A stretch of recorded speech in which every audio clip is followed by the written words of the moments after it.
Assalamualaikum warahmatullahi wabarakatuh.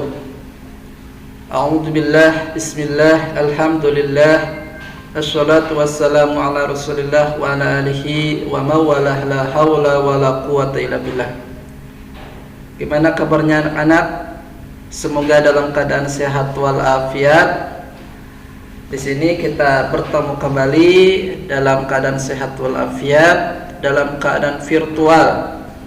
Kita akan mempelajari yaitu tentang permintaan, penawaran, dan harga keseimbangan pasar. Anak-anak nanti bisa dilihat di buku paket IPS-nya supaya lebih jelasnya. Baik, di sini permintaan yaitu sejumlah barang dan jasa yang diinginkan untuk dibeli untuk memenuhi kebutuhan pada berbagai tingkat harga dan waktu tertentu di pasar. Tentunya permintaan itu timbul dari yaitu konsumen, ya, yang meminta itu. Nah, di sini permintaan terbagi menjadi dua, ada permintaan efektif dan permintaan potensial. Permintaan efektif yaitu permintaan yang didukung oleh daya beli, ada uangnya. Itu. Nah, di sini kalau permintaan potensial, permintaan yang tidak didukung daya beli, walaupun ada uangnya tapi misalnya belum niat. Itu niatnya ya uangnya untuk dialokasikan ke kebutuhan yang lain dulu. Itu mengenai permintaan efektif dan potensial. Nah, di sini ada beberapa faktor yang mempengaruhi permintaan. Yang pertama, harga barang. Tentunya harga barang sangat berpengaruh terhadap permintaan. Harga barang di sini, ketika harga barang semakin naik, tentunya permintaan akan turun. Gitu. Yang kedua, ada pendapatan masyarakat. Pendapatan masyarakat tentunya berpengaruh juga terhadap permintaan. Ketika pendapatan masyarakat meningkat, di situ maka permintaan akan suatu barang dan jasa akan meningkat pula. Ya. Nah, di sini ada intensitas kebutuhan. Jadi mana dulu yang lebih penting untuk dibeli, untuk dikonsumsi. Yang selanjutnya ada jumlah penduduk. Ketika jumlah penduduk semakin banyak, maka permintaan pun akan banyak pula. Nah, di sini ada selera juga, selera masyarakat, yaitu akan mempengaruhi permintaan. Tentunya ketika selera masyarakat, misalnya fashion, anak muda zaman sekarang itu memakai celana jeans misalnya, ya tentunya banyak akan membeli celana jeans, permintaan celana jeans akan meningkat pula. Baik, selanjutnya di sini ada yang namanya kurva permintaan. Kurva permintaan adalah kurva yang menggambarkan fungsi antara harga dan jumlah barang yang diminta. Kita lihat anak-anak bahwasanya di sini di gambar A, pergerakan dari A ke B disebabkan karena penurunan harga yang menyebabkan kuantitas meningkat. Nah, ketika harga tersebut naik, maka permintaan akan turun. Tapi ketika harga barang itu turun, maka permintaan akan naik. Gitu. Ya. Selanjutnya di sini di gambar B, peningkatan selera berakibat pada pergeseran kurva ke kanan, sehingga dengan kuantitas yang sama seseorang akan membayar dengan jumlah yang lebih tinggi untuk barang dan jasa yang diminta. Ya. Selanjutnya ada penawaran. Tentunya anak-anak harus bisa membedakan antara yang namanya permintaan dan penawaran. Kalau penawaran itu timbul dari penjual, yang menawarkan, yang menjual. Ya, di sini sejumlah barang dan jasa yang tersedia di pasar untuk dijual pada berbagai tingkat harga dan waktu tertentu. Di sini juga penawaran dipengaruhi oleh beberapa faktor. Yang pertama ada biaya produksi. Ketika biaya produksi itu naik atau mahal, maka produksi barang dan jasa sedikit, maka yang ditawarkan pun akan sedikit pula. Tingkat teknologi,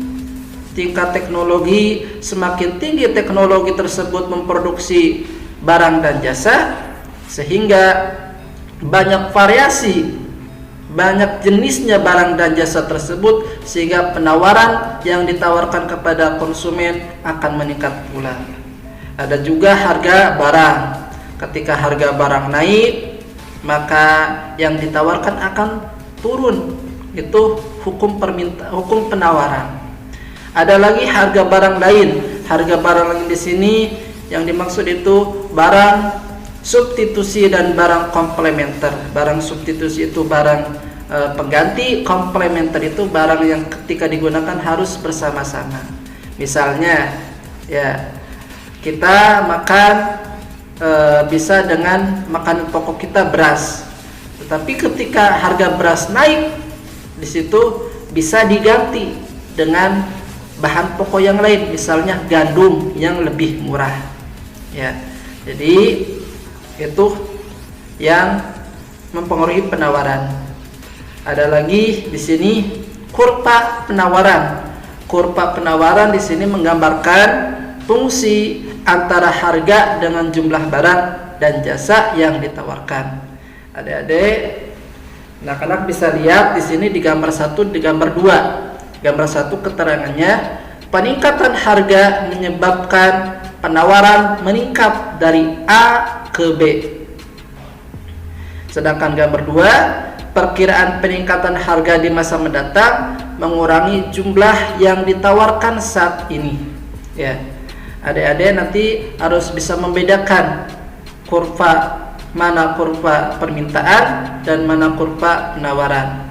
Kalau kurva permintaan identik dari kiri ke kanan, ya. Kalau kurva penawaran dari kanan ke kiri, ya.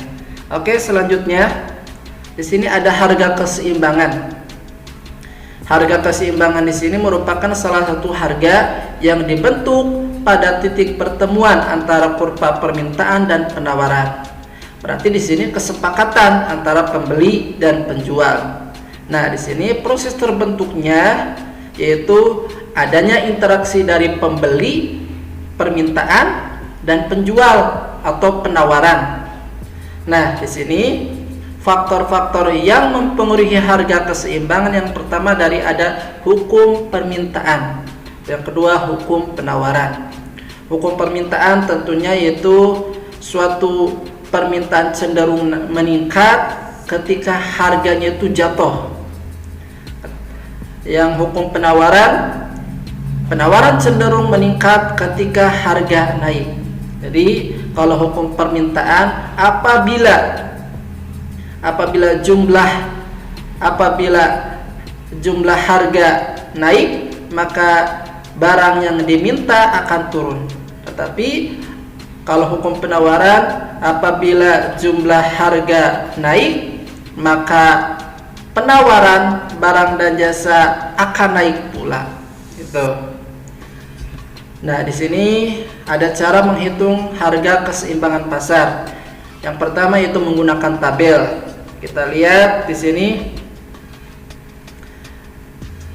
dari tabel di atas bahwa pada harga 4.000 jumlah yang diminta sama dengan jumlah yang ditawarkan. Nah, ada bisa dilihat harga 4.000 sama, angkanya sama di jumlah yang diminta dan jumlah yang ditawarkan. Nah, di sini berarti harga keseimbangan terjadi pada saat harga sebesar Rp4.000 dan jumlah keseimbangan terjadi pada saat 60 biji. Nah, di sini bercerita tentang harga pensil. Selanjutnya di sini kita akan menghitung harga keseimbangan menggunakan kurva. Nah, di sini contoh kasusnya yaitu penawaran dan permintaan soto yang mencapai keseimbangan pada permintaan dan penawaran mangkuk dengan harga rupiah. Kita lihat, kita amati di sini. Nah, ketika harga soto itu 10.000, maka yang diminta 100 mangkuk dan yang ditawarkan 180. Itu sifat interaksinya itu kelebihan penawaran. Sedangkan harga per mangkuk soto 14.000, jumlah yang diminta 140 dan jumlah yang ditawarkan 140, itu disebut dengan keseimbangan pasar. Sedangkan harga per mangkok soto 18.000, jumlah yang diminta 180 dan jumlah yang ditawarkan per mangkoknya itu 100, maka sifat interaksinya itu yaitu kelebihan permintaan. Selanjutnya di sini ada kurva keseimbangan. Kita lihat adik-adik bahwasanya di angka 14.000 ya. Di angka 14.000, harga 14.000 dan di jumlah barang yaitu 140. Nah, di sini terjadi harga keseimbangan pasar. Baik, adik-adik, cukup sekian dari Bapak. Al-afikum wallahul muwaffiq ila aqwamit thoriq. Wassalamualaikum warahmatullahi wabarakatuh.